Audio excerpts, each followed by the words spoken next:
अच्छा, ऐसा धोखा हमारे साथ किया, भोगोगे तुम। ये जो निकलता है ना भोगोगे, ये अकाट्य होता है। क्योंकि किसी का भी हृदय, मान लो किसी भी जीव जंतु को आप कष्ट दें और उसका हृदय आह भर जाए, तो वो आह वज्र की लीक है, तुम्हें भोगना पड़ेगा। वो आह किसी की ना लेना जिंदगी। कोई ऐसा कोई आह भर करके कह दिया तुम समर्थ हो, हम तो कुछ कर नहीं सकते, और अंदर से दुखी, फिर तुम्हारी सामर्थ्य काम नहीं करेगी, मिट्टी में मिला देगी। ऐसा नहीं कि आप जो कर रहे हैं कोई देख नहीं रहा, कोई हिसाब किताब नहीं, जो कर रहे हैं अवश्य में भोक्तव्यम, बहुत सावधान।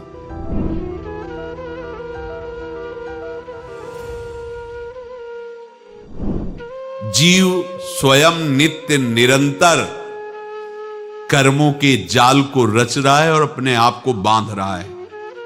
आपको मुक्त होना है, बंधना नहीं है।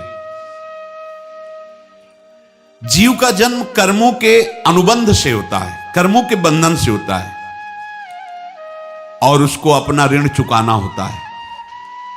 कर्मानुबंध ये बहुत सूक्ष्म विषय है। जैसे आप जिस परिवार में जन्म लिए हैं, तो उस परिवार के लोगों से आपका ऋण है, इसलिए उसी परिवार में आप आए हैं। और ऋणानुबंध, उसको बिना चुकाए या बिना वसूल किए आप वहां से जाएंगे नहीं। आपको लेना है तो वसूल करना है, और देना है तो चुकाना है। ये पूर्व के जन्मों से निश्चित किया गया है। जैसे किसी के यहां पुत्र हुआ, जन्म से ही पैसा खर्चा शुरू हुआ, जो बड़ा हुआ तो उद्दंडता के द्वारा मार पूरे परिवार को क्लेश पर क्लेश देता चला जा रहा है। ये तुम्हारे कर्म का फल है। या ऐसे शक्तिहीन बुद्धिहीन ऐसे पागल पूरे जीवन सेवा करो, तुमसे अपना हिसाब चुकाने के लिए वो आया है। अब परिवार के जो सदस्य जुड़े आके, मतलब पत्नी आते ही पूरी हृदय में आनंद, परिवार में आनंद, और जीवन भर वो आनंद ही सुख देने के लिए उसका जन्म हुआ। वो अपना ऋणानुबंध मुक्त, और आते ही भयंकर क्लेश खड़ा कर दिया, बीच में दीवार और झगड़ा वैसा, फिर अतरे दिन मारपीट शुरू, कलह अशांति, पूरा जीवन नरक हिसाब करने आए। यहां ऋण चुकाए बिना कोई जा नहीं सकता, ऋण चुकाना पड़ेगा। किसी का ऋण वसूल करना है तो किसी को ऋण चुकाना है, दोनों काम करने होते हैं। अनेक जन्मों में अनेक लोगों के साथ हमने जो बर्ताव किए हैं, अच्छे या बुरे, वो होंगे। अब किसी आदमी को हम जानते नहीं, अचानक मिला, अचानक टक्कर लगा और मार पीट गाली गुप्ता सब कर दिया, चुपचाप सह लो। क्यों? ये आपका हिसाब है, पूर्व का हिसाब। हमारा उससे कोई द्वेष नहीं, कोई संकल्प नहीं।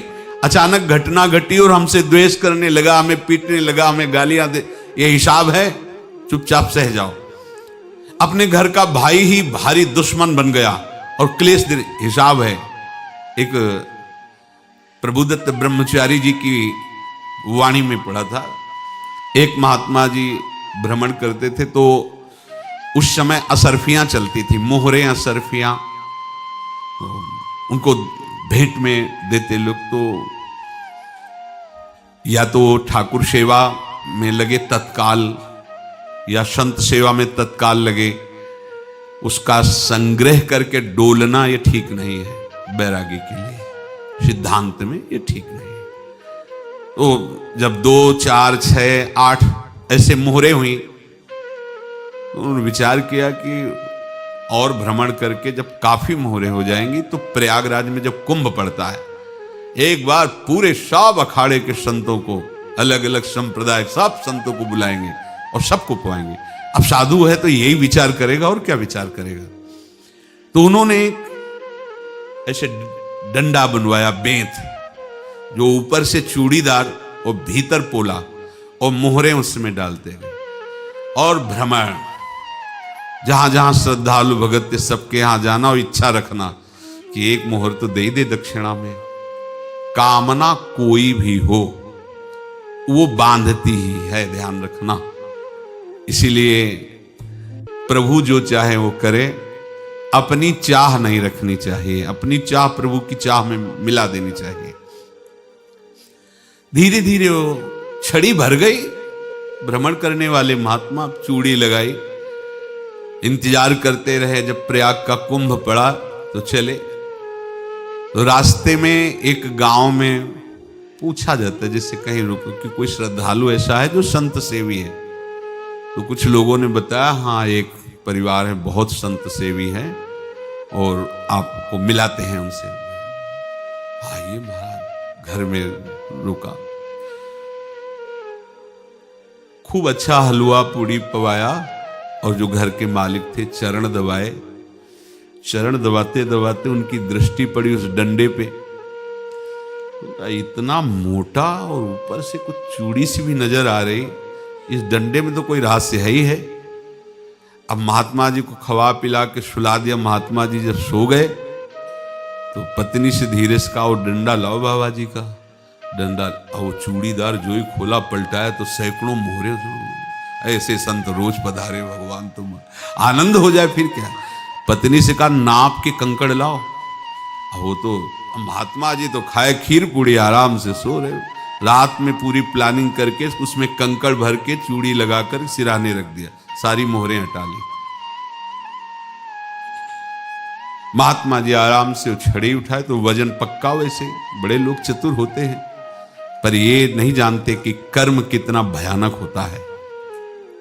और उनकी कोई संतान नहीं थी, पर धन में इतना प्रेम उनको था। बहुत सावधान। साधु महात्माओं के पास जो अर्थ है, गृहस्थी अगर आता वहीं से है, पर अगर उसको जोर जबरदस्ती या किसी छल कपट से, तो वो उसका विनाश ही करता है। आज तक का प्रमाण है। अब उनको ये भाव पता नहीं होगा, या पता होगा तो लोभ के कारण वो उसको मान नहीं पाए होंगे। महात्मा जी गए प्रयाग में, किसी अखाड़े पर रुके और वहां प्रार्थना की कि कल जो है संपूर्ण अखाड़ों का निमंत्रण किया जाए और सब संतों को भोग पवाया जाए और उनको दक्षिणा भी दी जाए। महंत ने सोचा कि बहुत बड़ा है तो उत्सव है, क्योंकि प्रयाग में कितने हजारों संत महात्मा सब। तो उनका महाराज बोरों इसमें चीनी और टीनों घी लगेगा, सब व्यवस्था। बोले आप मंगाइए, एक एक हिसाब हम करेंगे, हमारे पास सब व्यवस्था है। बोले कुछ तो पहले दे दो, वो इकट्ठे देंगे हम। उनको था कि अगर हम छड़ी खोला और दो चार मोहरे दी, किसी को पता लग गया तो गड़बड़ हो सकती। बोले हम भंडारे के समय आखिरी में सब कुछ आपको दे देंगे। ठीक। वो अपने पास से पैसे लगाकर खूब जितना सामग्री सब लाए, लाखों की, और सब संतों को निमंत्रण कर दिया। संत जन निमंत्रित हो गए, भंडारा बन रहा है। तब वहां के महंत है और उनका देखो भंडारा भी बन रहा है, संतों को निमंत्रण। अब आप अर्थ की व्यवस्था कीजिए, क्योंकि इतनी बड़ी हमारी सामर्थ्य नहीं थी जितना हमने किसी तरह हमने व्यवस्था की। अब मुझे अर्थ चाहिए, तभी आगे की व्यवस्था बढ़ेगी। संतों को दक्षिणा देंगे और जिनसे अर्थ लिया उनको दे। देखो रसोई बन गई है सब। उनका छत में विश्वास नहीं तो ये अभी चूड़ी खोली। उनको तो था ना कि मोहरे हैं, कंकड़। तो जैसे कितना उनको सदमा लगा होगा। हजारों संतों का निमंत्रण, रसोई बन, मतलब संत हो के छल कपट। तो उनका महाराज आपने तो हमारा नाश कर दिया, जो महंत थे। अब बताओ रसोई बन गई, संत निमंत्रित हो गए और आप ये कंकड़ दिखा रहे हैं हमको। आपने तो हमें बर्बाद कर दिया। हमारी इतनी सामर्थ्य नहीं थी, आप पहले बता देते। संत होकर ऐसा छल कपट। अब वो बोले तो क्या बोले, क्योंकि उनको पता था कि मोहरे हैं इसमें। अंदर से उनका चिंतन गया उसी सेठ के पास। अच्छा, ऐसा धोखा हमारे साथ किया, भोगोगे तुम। ये जो निकलता है ना भोगोगे, ये अकाट्य होता है। क्योंकि किसी का भी हृदय, मान लो किसी भी जीव जंतु को आप कष्ट दें और उसका हृदय आह भर जाए, तो वो आह वज्र की लेख है, तुम्हें भोगना पड़ेगा। वो देखो भीष्म जी को भोगना पड़ रहा है ना। सांप को ऐसे धनुष की नोक से उठाया और बंबूल के कांटों के ऊपर फेंक दिया, कई दिन तक छेदा हुआ, वो आह भर करके मरा। तो आपको 6 महीने बाणों की सैया पर आह किसी की ना लेना जिंदगी में। कोई ऐसा कोई आह भर करके कह दिया तुम समर्थ हो, हम तो कुछ कर नहीं सकते, और अंदर से दुखी, फिर तुम्हारी सामर्थ्य काम नहीं करेगी, मिट्टी में मिला देगी। फिर ये तो संत थे और भगवत आराधना के लिए, संत आराधना के लिए ही ऐसा किए हुए थे। अब इनका कैसे मुंह दिखाएं, अब क्या करें। सुबह संत जन आएंगे, सबके बीच में हमारी कि देखो इन्होंने, अब क्या करें। गए और संगम में जाके छलांग लगाई, अपने प्राण त्याग दिए। अब उनके तो पास मोहरे थी और व्यापार बढ़ा, और 9-10 महीने बाद ही लड़का हुआ। अब तो उनको कि संत फलीभूत हो गया। देखो व्यापार चल रहा, लड़का नहीं होता था, लड़का भी हो गया। बड़ा आनंद छा रहा है। जब से वो प्रकट हुए और धन की वृद्धि शुरू हो गई, पढ़ाई लिखाई में उनके खर्चा हुआ सब, बस बीमारी शुरू हो गई उनके शरीर में। अब उसमें पैसा जाना शुरू हुआ। इतने आसक्त तो वो दोनों हो गए कि कुछ भी हो, व्यापार ठप, संपत्ति बेचना शुरू। तो उन्होंने कहा कि बेटा मैं क्या कर सकता हूं तुम्हारे लिए। बोले हमारी अंतिम इच्छा है प्रयाग चलो, और जितने प्रयाग में संत महात्मा सबको एक बार भंडारा करवाओ। हमारी इच्छा अंतिम है, क्योंकि अंतिम यही इच्छा थी। बोले अब ज्यादा संपत्ति तो नहीं रह गई। तो बोले घर बेच दो, मेरे लिए ही तो है, बेच दो। मुझे लगता मैं बचूंगा नहीं, पर मेरी अंतिम इच्छा पूर्ण कर दो। घर बेच दिया, जेवर बेच दी। वहां गए, जब संत सेवा की तो बोले मुझे संगम तक ले चलो। संगम तक ले गए और बोले समझे तुम चुराए थे और हमने उसको छीना है, कुछ नहीं रह गया तेरे पास कुछ, अब केवल ममता और आसक्ति में जलकर मर और नरक प्राप्त कर। मैं वही महात्मा हूं जिसकी तूने मोहरे ली थी, शरीर छोड़ दिया। महात्मा को जन्म लेना पड़ा और इनको दुर्गति भोगनी पड़ी। ऋणानुबंध होश में, ऐसा नहीं कि आप जो कर रहे हैं कोई देख नहीं रहा, कोई हिसाब किताब नहीं, जो कर रहे हैं अवश्य में भोक्तव्यम, बहुत सावधान। अनेक जन्मों में अनेक लोगों से जो कुछ लिया दिया है, इस लेने देने को मिटा देने के बाद ही तुम मुक्त हो गए। इसीलिए एक उपाय है, लेना न देना मगन रहना। क्या मालिक को समर्पित हो जाओ, मालिक को अपना माना हुआ समर्पित कर दो, खत्म। अहम त्वाम स्वरूपापेभ्यो मोक्षयिष्यामि, सब खत्म। आगे पीछे लेना देना सब खत्म। एकादश स्कंद में भगवान श्री कृष्णचंद्र जी ने कहा जो मेरे चरणों का आश्रय लेकर भक्त मेरा भक्ति करता है, उसके पितृ ऋण, मातृ ऋण, देव ऋण, ऋषि ऋण, सब ऋणों से मैं मुक्त कर देता हूं। बस यही एक उपाय है जो इसके बंद करने का उपाय भक्तों के लिए है, वो यही है, भगवान की शरण में होकर अपना माना हुआ पूरा भगवान के अर्पित कर दो। अर्पित करने का तात्पर्य उसमें आम हटा दो। तो दियम वस्तु गोविंदम तुभ्यमेव समर्पये। जिनसे तुमने सेवा करवाई है उनकी सेवा करनी पड़ेगी, जिनसे तुमने जो कुछ लिया है उनको देना पड़ेगा। ये लेने देने का व्यापार जब तक समाप्त नहीं होगा तब तक तुम्हारा जन्म मरण चलता रहेगा। अब आपको यहां समझना है, यदि आपसे किसी ने पैसे लिए बेईमानी करके नहीं दे रहा है तो आप उसको गाली मत दीजिए, आपने बेईमानी की थी इसलिए आपकी बेईमानी हुई है, ले गया, कोई बात नहीं है, बंधन से मुक्त हुए, जो बोझा था चला गया। उसको ऐसा ना देखे कि ये बेईमान हमारे रुपए मार लिए, अब जो कुछ होगा देखेंगे। अगर आप आगे नया कुछ करते हैं तो फिर आगे का हिसाब आपको भोगना पड़ेगा, ध्यान रखना। ऐसा नहीं है कि आपको भोगना नहीं पड़ेगा। एक ही उपाय है कि अब जो शरीर धारण किए इसी में जो भोग ले, आगे ना होना चाहिए। तो क्या करे? सर्वतो भावेन भगवान की शरण ले ले। ये तो सर्वाणि कर्माणि मयि सन्न्यस्य मत्पराहा अनन्येनैव योगेन माम ध्यायन्तु उपासते तेषामहं समुद्धर्ता मृत्यु संसार से। ये बड़ा कठिन है पार होना, कोई छोटी मोटी बात है।